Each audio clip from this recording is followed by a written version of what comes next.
যে নিজের ছেলেকে আমার চরণে উৎসর্গ করে দিল।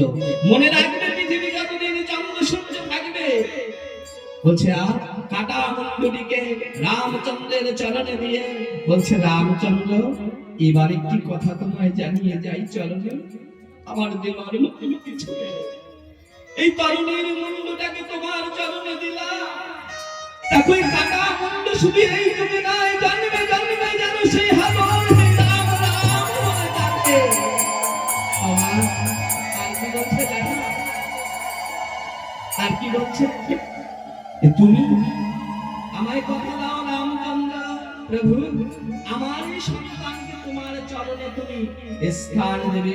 বলছে কথা দিলাম, কথা দিলাম বিভীষণ। এই ত্রেতা যুগে নিলাম, তাই না?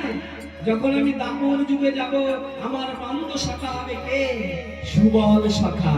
আমার অন্তরঙ্গ সব লীলার সহায় হবে সুবল। শুধু এই যুগ আর একটি যুগ রাখবে না, তুমি যে পতিতে পাবন অবতরী হয়ে সোনার গৌরাঙ্গ হয়ে যাবে যদি আর বলছে সেদিনও রাখবো। আমার অন্ত শাখা, আমার সব অন্তরঙ্গ লীলার 3.5 জনের মধ্যে একজন হবে কে? গৌরী দাস পণ্ডিত রূপে এই ধরার হবে সে কৃষ্ণ নাম হরি নাম প্রচার করবে তোমার চরণে। আর কি আর কি আজকে যে ভক্তের যে রুধি দ্বারা ভক্তি, এ রক্ত যদি মাটিতে পড়লো, এই রক্তটা কোথাও যাবে না, আসলে ভক্তের রক্ত। কি আজকে ওর হৃদয় ভাঙবে ভক্তি, আমি প্রভু রামচন্দ্র পুরুষোত্তম রামচন্দ্র দশরথ নন্দন আর জগতের মাঝে তরুণীকে বিলিয়ে দেব। এই রুধির ধারা থেকে হবে যে নাম যুক্ত বলি। কোন ভক্ত যদি কোটি কল্প কালের যদি পাপিত হইয়া হয়, যদি একবার এই তরুণীর রুধি ধারা থেকে নামাবলীর সৃষ্টি হলো, এই নামাবলী যদি একবার বক্ষে যে হে রাম রাম বলে, আমি তার হৃদয় ভাণ্ডে বসে তাকে আমার চরণে উদ্ধার করে দেব। এই বাবা আজকে আমার ভাগবত কথা আমি এখানেই রাখলাম, হয়তো আর উচ্চ স্বরে, কারণ আজকের আসরটা একটু আলাদা।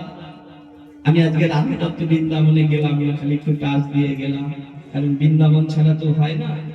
কারণ আজকে সত্যি দাদা ভাই এই যে সুন্দর এই যে সাধুগুরু বৈষ্ণবের চরণ ধুলি পরে নিত্য বৃন্দাবন ধাম গঠিত করেছে। আজকে যেরকম আমাদের ভোলাদা এবং তার সঙ্গে আমি সবার নাম জানি না, যে ভাইয়েরা তারা কি ভক্ত নয়?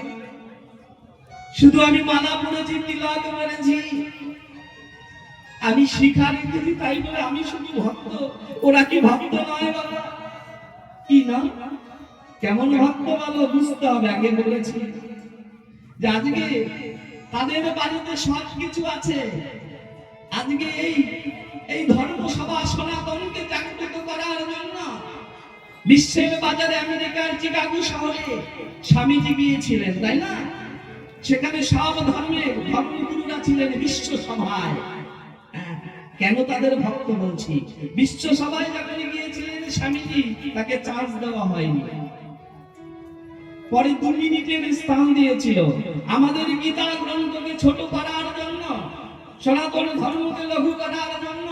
অন্যান্য ধর্মাবলম্বীরা বিশ্ব সভায় আমেরিকার চিকাগো শহরে গীতা গ্রন্থটিকে না সবার নিচে রেখে দিয়েছিল, আর সব গ্রন্থগুলোকে উপরে রেখেছিল। দেখিয়েছিল যে গীতা হচ্ছে সব থেকে ছোট, সবার নিচে।